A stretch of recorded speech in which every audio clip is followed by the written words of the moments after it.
Hello everyone. In this very brief class that will last for about 2 minutes, I'll be showing you guys how to trade based on price action by doing three things. Observe direction of the market, ensure that it has passed the price mark, the timer is below 10 or 5 seconds, then you can take a trade for either up or down. Now let me come again.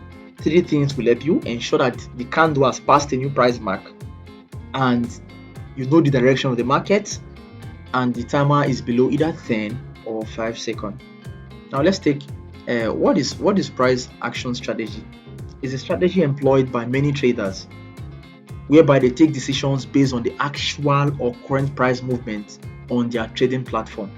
Bitcoin has crossed 46,400, so I took the trade for top, and I still feel that the market is likely to go up, as you can see.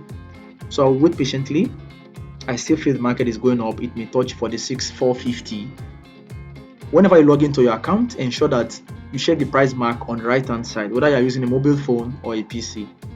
I'll wait for my timer now to go below 10 or 5 seconds, then I'll take a trade for top.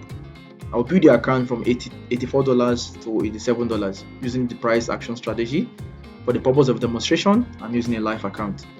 So you can see that the market is still going up. So like I said, three things will assist you on the price action strategy. One, you know the direction of the market, whether it is going up or it is coming down.